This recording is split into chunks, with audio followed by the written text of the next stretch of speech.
Now, this session we will see the role of caste, religion, and ethnicity on the Indian politics.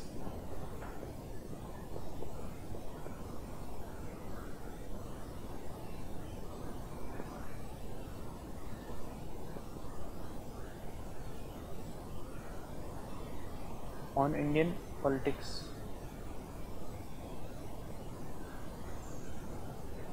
First of all, we will start with caste, role of caste. Now, we must know that caste is the word of caste has been derived from the word casta, which is a Portuguese word, casta, which means nothing but pure blood. Which means nothing but pure blood or pure breed. It is used to denote the caste in Indian context is used to denote Indian social system as a way of social stratification. It is based on the concept of jat, and there is no word exist in other language which would be equal to that of the concept of jat. This is a caste basically represents a system of social stratification. System of social stratification.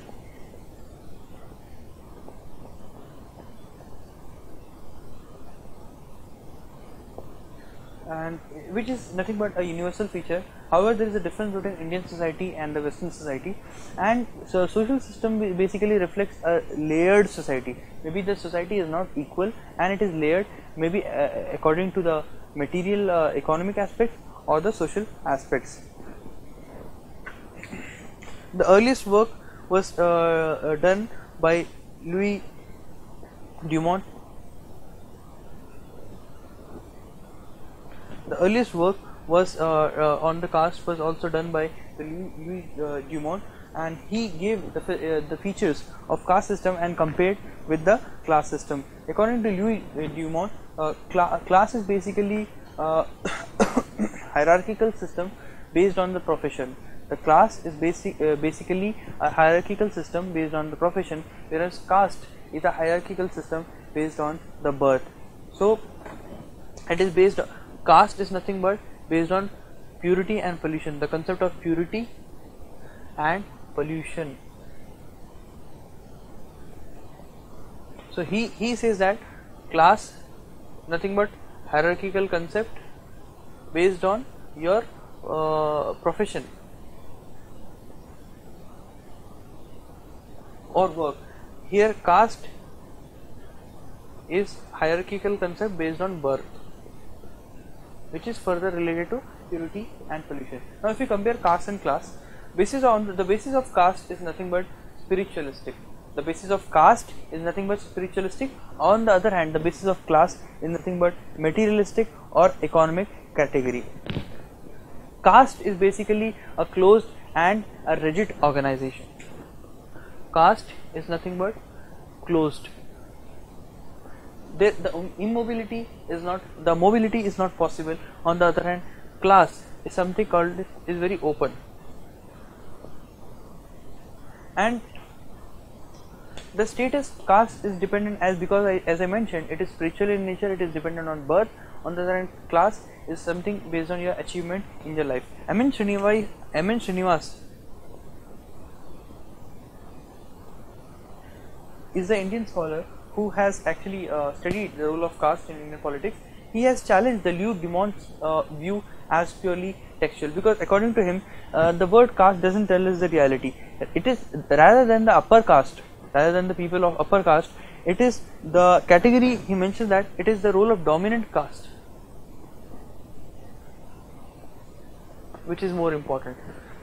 The class which is more dominant. He has given certain features that dominant class are those class which has the control over the land, which are numerical in numbers, which are more in numbers, and also their political strength is very higher, and their educational standards are also higher. So generally, M.N. Srinivas also to believe that there is not very much difference between class on the one hand and caste, and class is equally becoming rigid. The class which the Western scholars think is open is equally becoming more or less the rigid. Now we will see the role of caste in Indian politics.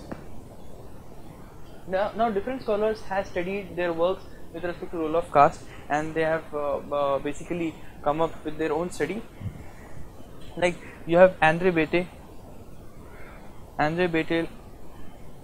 He has studied the role of caste in Tamil Nadu. You have Paul Brass.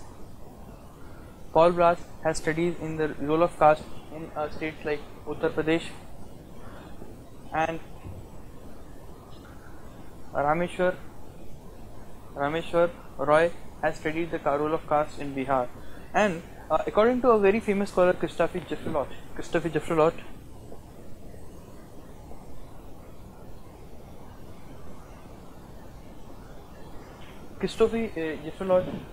believes that he has written that caste basically forms a mosaic of Indian politics. According to him, the linguistic reorganization in the country has led to the phenomena of caste politics, where the dominant castes have dominated their position. M.N. Srinivas also mentions that caste forms the basic structure of Indian society, and it is difficult to imagine the caste-free Indian society. Andre Bete, there are scholars like Andre Bete, Pratap Bhanu Mehta and C.P. Bhamri. They are very much critical of the role of caste with respect to national integrity in the long term. They think that the role of caste may be detrimental to national integrity in the long term. Another work of Rajni Kothari is very famous.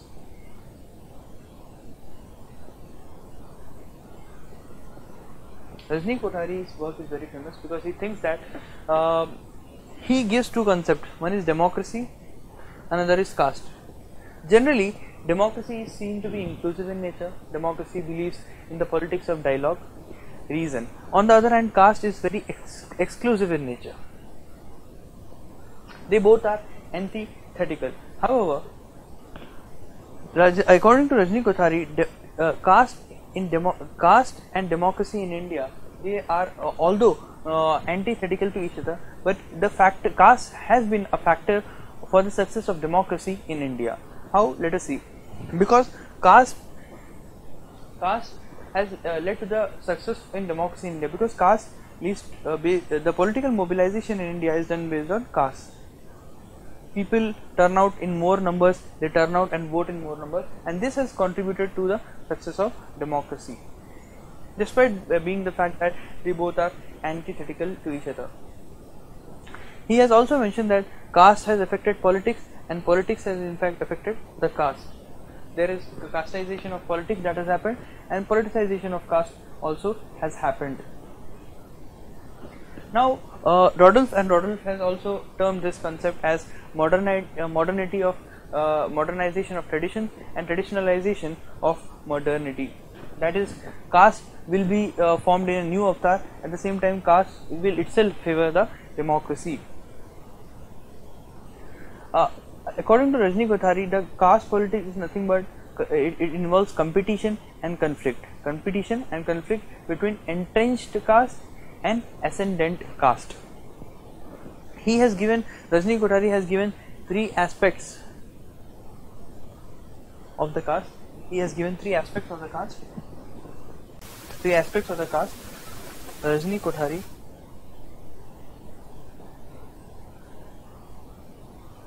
has given three aspects of the caste.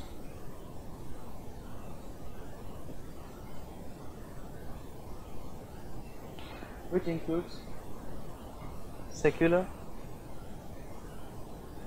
integrative, and last one is ideological.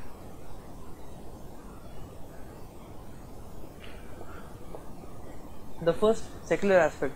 When caste we tend to relate ourselves with the caste because of the secular aspect, like reservation, and not the ritualistic aspect. This is for secular aspects like reservation, when we tend to associate with a particular caste. Secondly, integrative function, like when the backward classes come together and form groups like Ajgar and Kham, etc. So they are basically would lead to coalition amongst the castes. Integrative function. Now coming to the ideological function is a value structure based on the concept like secularization, westernization and sanskritization. Therefore, if we further talk about influence of caste, there are again different scholars like James Manner. He believes that the caste basically affects the voting behavior. On the second, Yogendra Yadav mentions that in India, what we follow is identity plus politics. Suhas Parsalikar mentions that caste is a prime building block of political efficiency. Caste is a prime building block of political affiliation.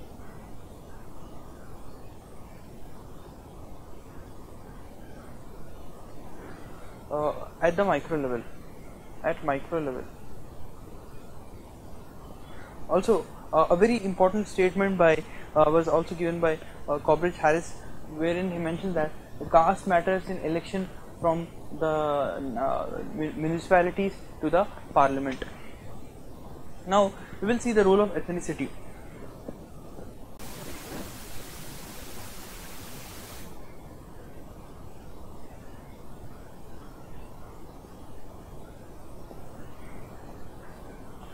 Ethnicity is broadly, basically, in a broad sense, would mean it would include caste, religion, language, tribalism, and race. So, ethnic movements are basically said to be subnational movement.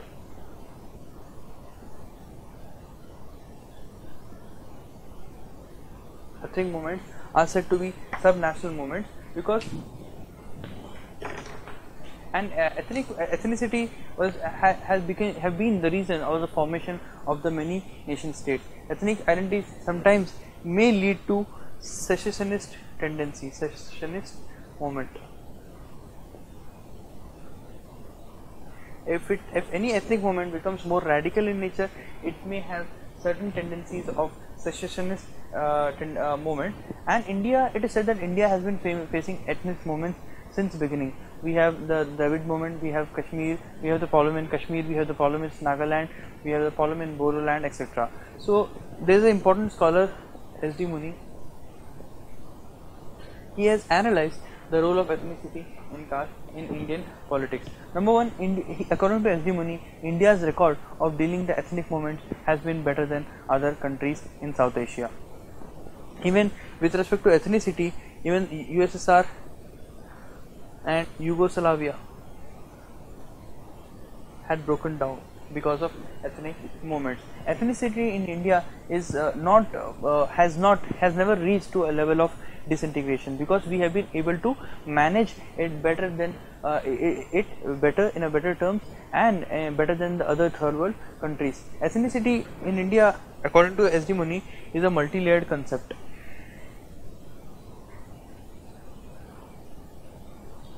Ethnicity, according to S.D. Muni, is nothing but a multi-layered concept. So he meant, what he meant is by that the identities are very fluid in nature, which means that the ethnicity could be divided, they could be easily divided on the caste lines of caste, religion, and handled easily. So that's the reason it is a multi-layered concept.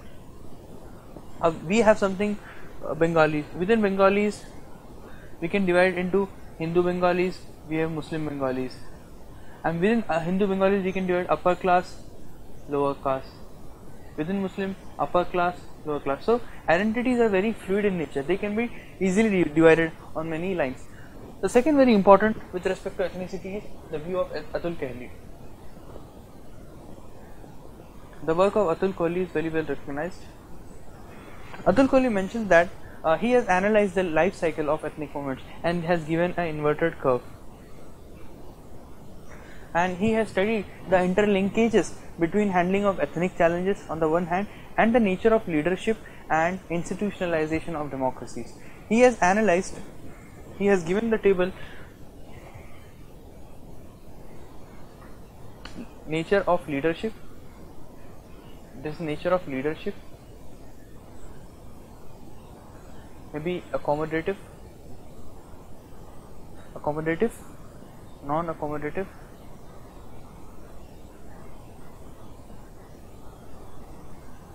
the type of government, whether institutionalized, non-institutionalized,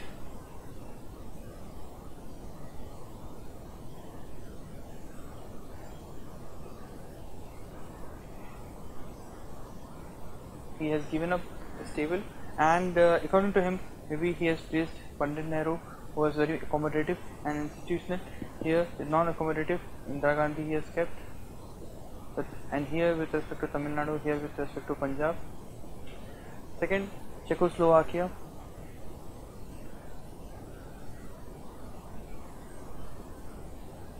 and Nigeria. In a non-institutional way, more accommodative was given to Czechoslovakia, and non-institutional was Nigeria.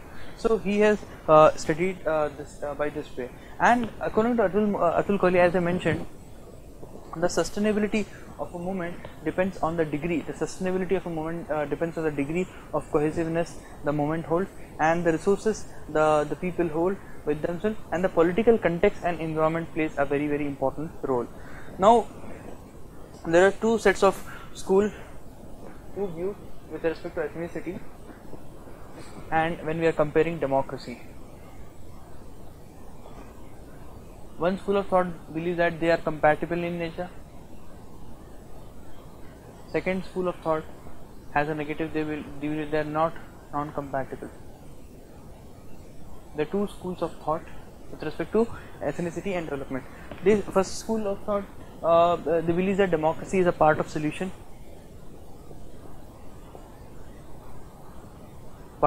They see as a part of problem.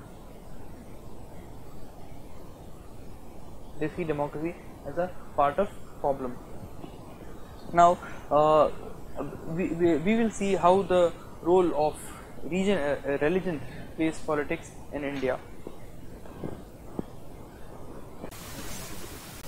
We will see the role of religion in Indian politics.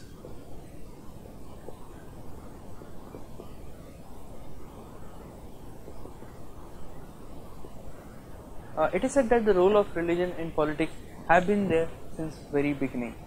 In fact, there was role of religion in politics in medieval times.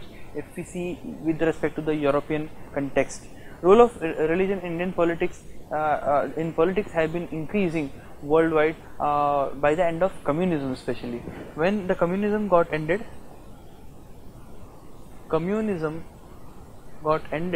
The role of religion in politics has increased, and the term clash of civilization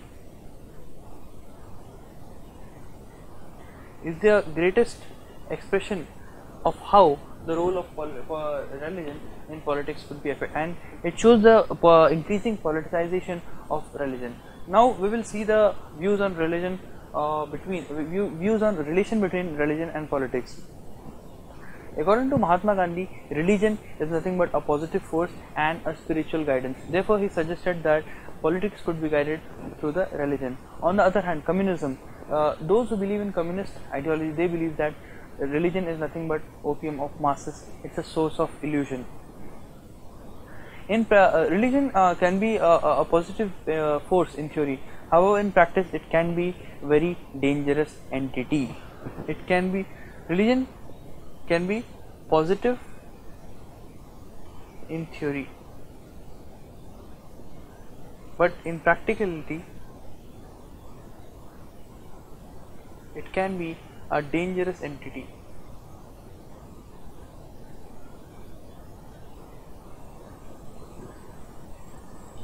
So now, why is it that it is said that in practice it can be dangerous entity? Because the problem is the politicization of religion, and the religion becomes the victim of politics.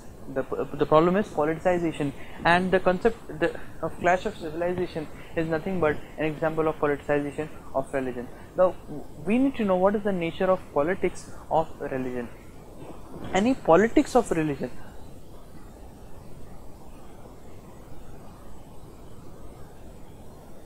we need to know this concept. Politics of religion is nothing but identity politics. It is based on exclusion. It is not based on inclusion, it is exclusion. Identity politics, that is politics of that is nothing but politics of religion, caste, ethnicity and language. The politics of identity is based on passion and not reason. The politics of identity is known as based on passion and not reason. It is based on passion of human beings, and as I mentioned, it is always based on exclusion and exclusive. It is not inclusive at all. The politics of religion, politics of identity could be violent also in nature, because it appeals to the passion. It may be violent in nature. It may be violent in nature because there are chances that the politics of identities could play with the emotions of the people. Now we need to have an idea of history of communal violence in India. There is a disagreement with respect to origin. Britishers view that Indian society has been communal since beginning. However, on the other hand, Romila Thapar disagrees with the British view and mentioned that communalism was never the feature of Indian society. Although there were certain clashes or cases of sectarian violence, but communalism as a whole was never the feature of Indian society. So one view is of Britishers, second view is of Romila Thapar.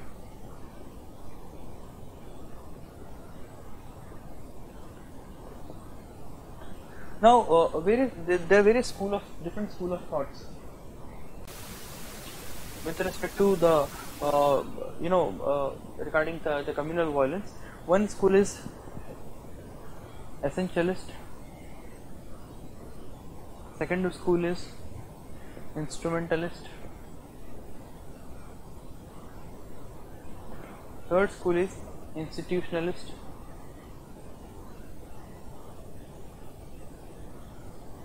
and fourth school is constructivist.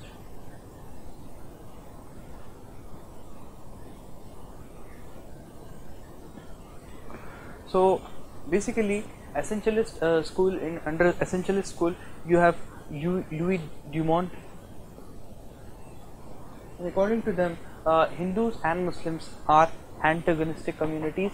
Their interests are not compatible in nature, and this is a similar view taken by Muhammad Ali Jinnah or Sir Syed Ahmad Khan or Mr. Iqbal, who believe that Hindus and Muslims are not compatible communities and antagonistic and are antagonistic. On the other hand, instrumentalists like Bipin Chandra, they say that people are not communal, but it is the political elites which are communal. So this is nothing but regarding communal violence. Bipin Chandra mentions that people are not communal, elites are communal. People, on the other hand, are not communal. Now, institutional, like they hold the view Asghar Ali. Asghar Ali mentioned that because of the competition for policies and economic resources, we tend to become communal in nature, and this leads to further communal violence. Now, constructivists, they say that there is no real conflict, and the communities basically develop certain belief about each other. So there is no real antagonism, no real antagonism. It's a perceived antagonism. If we see the evolution of communalism in India, it is primarily because of the policy of divide and rule by the Britishers, and post independence there were rise of certain political parties that were of radical in nature. The further contributed to the rise of communalism in India. Thomas Hansen has traced the beginning of the new phase of communism to 19 in the year 1980s, and he gives the example wherein the BJP, starting from 2 MPs, had taken about 85 seats in the year 1989. Christophe Joffrelot, on the other hand, traces the phenomena of communalism based on politics of caste and region, which was played by the Congress. According to C.P. Bhamri, caste is a bigger threat than the religion. Now moving further, we must know that certain concept of, we must please go through the understanding of uniform civil code and the role of judiciary played in ensuring the rights of women, and the explanation of communal rights happening in the country. We can I can tell you the explanation of communal rights happening in the country. We have to know that the conventional approach believes that a communal right is a very spontaneous outburst, and however, there are other schools of thought like Ashutosh Varshney. He believes that certain cities are basically riot prone, and Ashutosh Varshney believes that communal rights is something as urban phenomena and not rural phenomena. According to Ashif Nandi, it is no longer urban phenomena, but it has also affected the rural phenomena. On the other hand, people like Imtiaz Ahmed, they believe that there is a social conflict for socio-economic resources. And Paul Wilkinson, he thinks that he in his work, like Putting Gujarat in Perspective, Paul Wilkinson mentions that riots are planned by politicians. On the other hand, last view was given by Paul Brass, who mentioned that riots are basically organized events. There is a proper division of labors, and there is active and passive phase, and there are staged dramas. So with this, we end the role of caste, religion and ethnicity in Indian politics. Now we will try to learn more about the party system and the national and regional political parties, their ideological and social basis, patterns of coalitions, pressure groups, trends in electoral behavior, and changing socio-economic profile of legislatures.